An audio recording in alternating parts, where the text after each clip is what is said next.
Shalom dan selamat malam jemaat Tuhan. Kita bersyukur atas segala kasih dan pemeliharaannya yang boleh kita alami bersama. Sepanjang hari, Tuhan menolong dan menuntun kita dalam berbagai aktivitas yang kita lakukan. Dan malam hari ini, mari sejenak kita datang menghadap hadirat Tuhan melalui renungan malam.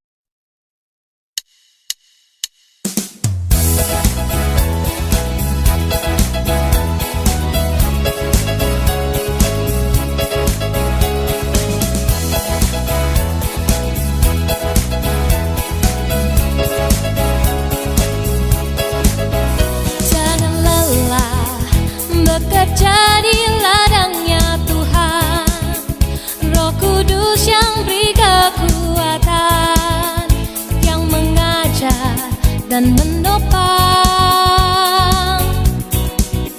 Tiada lelah bekerja bersamamu Tuhan, yang selalu mencukupkan akan segalanya.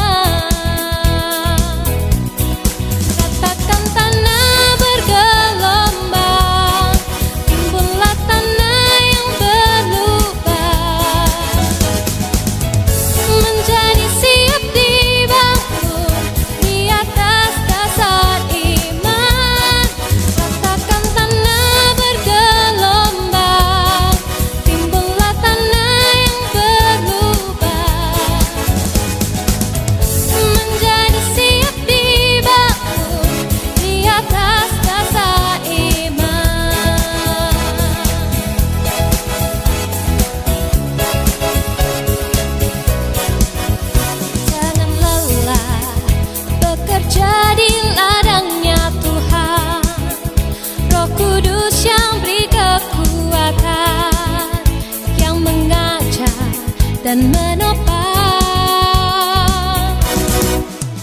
Tiada lelah bekerja bersamamu Tuhan, yang selalu mencukupkan akan segalanya. Ratakan tanah bergelombang, timbullah tanah yang berlubang, menjadi siap dibangun di atas dasar iman. Ratakan tanah bergelombang, timbullah tanah yang berlubang, menjadi siap dibangun di atas dasar iman, menjadi siap dibangun, menjadi siap dibangun, menjadi siap dibangun di atas dasar iman.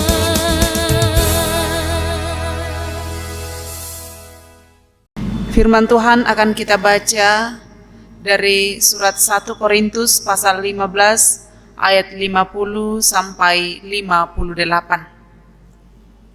Sebelum firman Tuhan diberitakan, mari kita mohon kekuatan di dalam doa. Kita berdoa. Puji dan syukur kembali kami persembahkan kepadamu Tuhan pada malam hari ini. Atas segala kasih dan penyertaan-Mu yang terus kami alami dalam kehidupan ini. Tuhan sudah menuntun dan menjaga kami dalam berbagai aktivitas sepanjang hari ini. Apapun yang kami lakukan, biarlah itu membawa berkat dalam kehidupan kami dan menjadi kemuliaan bagi nama Tuhan. Sebelum kami beristirahat, kami rindu mendengarkan suara Tuhan yang akan diberitakan dalam renungan malam pada saat ini. Kuasai kami dengan Roh Kudus-Mu, supaya firman ini boleh diberitakan. Dari dalamnya kami boleh memperoleh petunjuk kehidupan yang Tuhan inginkan. Dan dari dalamnya pula kami semakin meyakini akan kebenaran di dalam Tuhan. Berfirmanlah, sesungguhnya kami bersedia mendengarkan firman-Mu. Dalam Kristus Yesus, firman yang hidup, kami datang kepadamu, Bapa di surga. Amin. Surat 1 Korintus pasal 15 ayat 50 sampai 58. Saudara-saudara, inilah yang hendak kukatakan kepadamu, yaitu bahwa daging dan darah tidak mendapat bagian dalam kerajaan Allah, dan bahwa yang binasa tidak mendapat bagian dalam apa yang tidak binasa. Sesungguhnya aku menyatakan kepadamu suatu rahasia. Kita tidak akan mati semuanya, tetapi kita semuanya akan diubah. Dalam sekejap mata, pada waktu bunyi nafiri yang terakhir. Sebab nafiri akan berbunyi, dan orang-orang mati akan dibangkitkan dalam keadaan yang tidak dapat binasa, dan kita semua akan diubah. Karena yang dapat binasa ini harus mengenakan yang tidak dapat binasa, dan yang dapat mati ini harus mengenakan yang tidak dapat mati. Dan sesudah yang dapat binasa ini mengenakan yang tidak dapat binasa, dan yang dapat mati ini mengenakan yang tidak dapat mati, maka akan genaplah firman Tuhan yang tertulis, maut telah ditelan dalam kemenangan. Hai maut, di manakah kemenanganmu? Hai maut, di manakah sengatmu? Sengat maut ialah dosa, dan kuasa dosa ialah hukum Taurat. Tetapi syukur kepada Allah yang telah memberikan kepada kita kemenangan oleh Yesus Kristus Tuhan kita. Karena itu saudara-saudaraku yang kekasih, berdirilah teguh, jangan goyah, dan giatlah selalu dalam pekerjaan Tuhan. Sebab kamu tahu bahwa dalam persekutuan dengan Tuhan, jerih payahmu tidak sia-sia. Demikian firman Tuhan yang menyapa kita bersama pada malam hari ini. Kita adalah orang yang berbahagia karena Tuhan selalu hadir menyapa kita dengan firman-Nya. Dan biarlah firman ini tetap menjadi penuntun kehidupan yang Tuhan percayakan bagi kita semua. Percaya namun keliru. Itu tema yang menuntun renungan malam kita pada saat ini. Tak perlu bayar harga, tak perlu biaya, yang penting percaya. Maka semua masalah akan terjawab.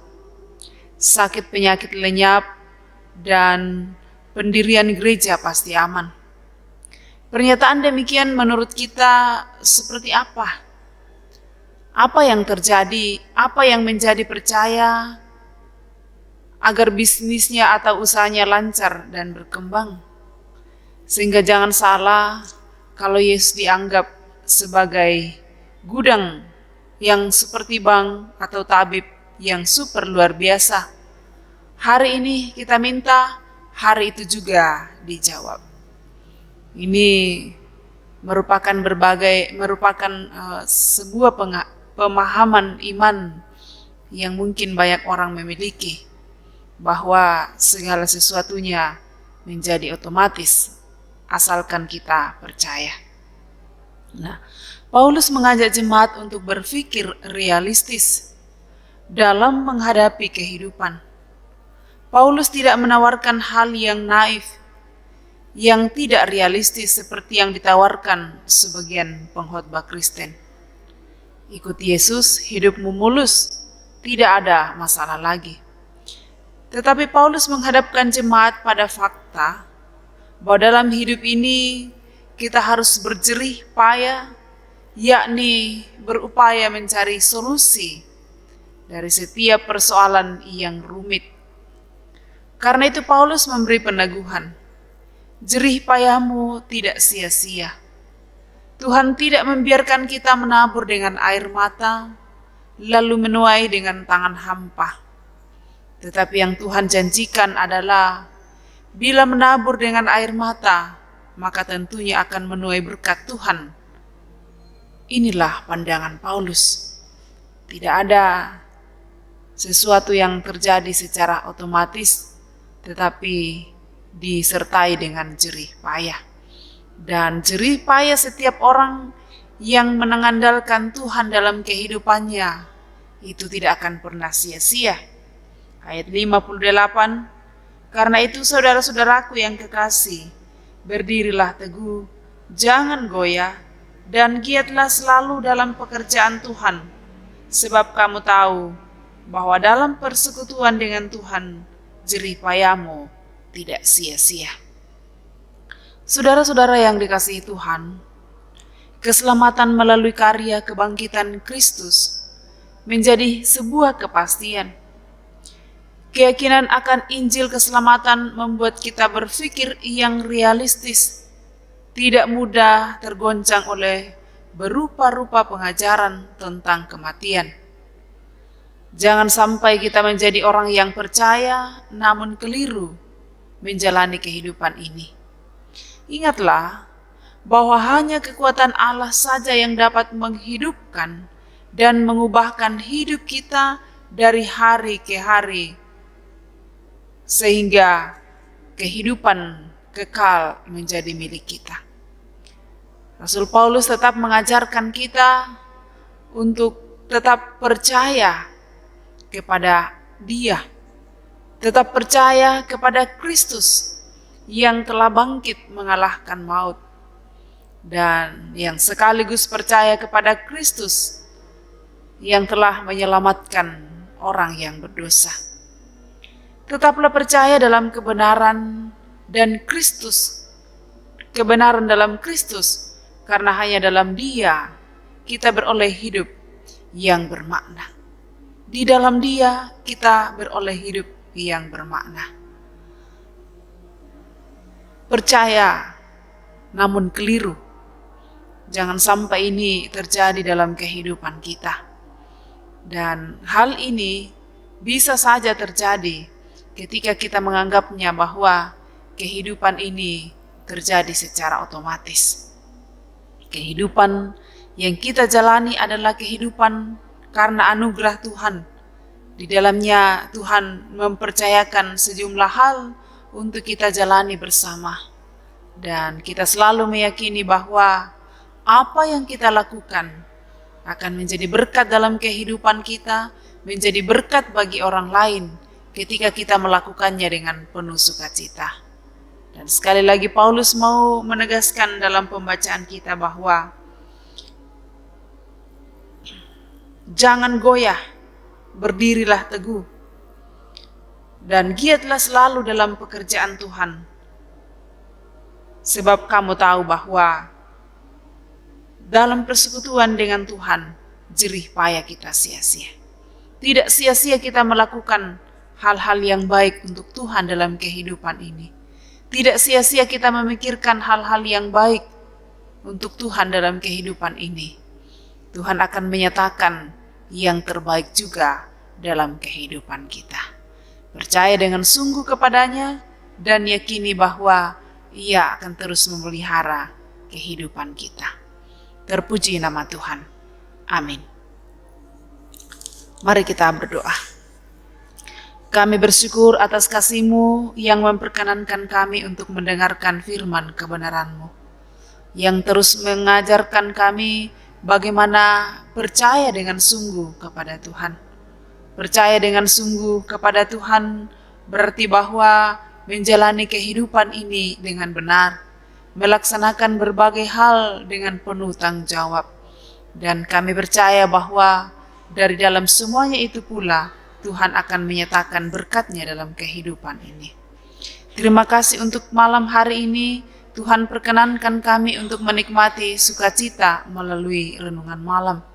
Dan kiranya firman-Mu yang telah kami dengarkan akan menjadi penuntun kehidupan kami selanjutnya, dan terus mengajarkan kami untuk hidup sesuai dengan kehendak Tuhan. Kami terus berdoa kepada-Mu untuk kehidupan jemaat-Mu di tempat ini, dalam berbagai keberadaan mereka masing-masing, dalam berbagai tugas tanggung jawab yang Tuhan anugerahkan. Kasih-Mu akan terus menuntun dan memelihara. Biarlah apa yang mereka lakukan, apa yang mereka upayakan, mendatangkan hasil yang baik dan menjadi kemuliaan bagi nama Tuhan. Demikian kami berdoa untuk mereka yang menghadapi pergumulan karena berbagai beban kehidupan. Bergumul karena sakit penyakit, bergumul karena duka cita, bergumul karena beban kehidupan. Biarlah tangan Tuhan yang penuh kasih akan senantiasa menuntun dan memberkati mereka untuk terus melihat bahwa kasih Tuhan luar biasa, sehingga pergumulan tidak akan pernah melebihi kasih Tuhan yang sempurna dalam kehidupan ini. Kami pun bersukacita bersama dengan seluruh jemaat Tuhan yang Tuhan nyatakan segala perkara baik bagi mereka. Sempurnakan semuanya itu, supaya mereka terus melihat bahwa kebaikan Tuhan tidak pernah berkesudahan dalam kehidupan ini. Kami terus memohon kepada Tuhan, biarlah hidup kami selanjutnya terus dalam lindungan Tuhan. Kami rindu melewati hari-hari ini dengan baik. Kami rindu melewati hari-hari anugerah-Mu dalam kebersamaan yang indah bersama saudara-saudara seiman dan juga bersama dengan masyarakat yang ada. Karena itu, sekiranya pandemi COVID-19 ini segera berlalu dan kami kembali menikmati indahnya kebersamaan di dalam Tuhan. Kami mau beristirahat malam ini Tuhan. Mohon penyertaan dan kasih Tuhan akan menuntun kami. Esok pagi hari baru, hidup baru kembali kami jelang. Dalam semuanya itu nama Tuhan dimuliakan. Ampuni salah dan dosa kami ya Tuhan. Dengarkan kami yang datang bersyukur. Sambut kami. Semua bukan kehendak kami yang jadi, melainkan kehendak-Mu. Di dalam Kristus Yesus Tuhan dan Juru Selamat yang hidup, kami bersyukur kepadamu Bapa di surga. Amin. Demikian ibadah kita. Terima kasih. Selamat malam untuk seluruh jemaat Tuhan. Salam sehat. Tuhan memberkati.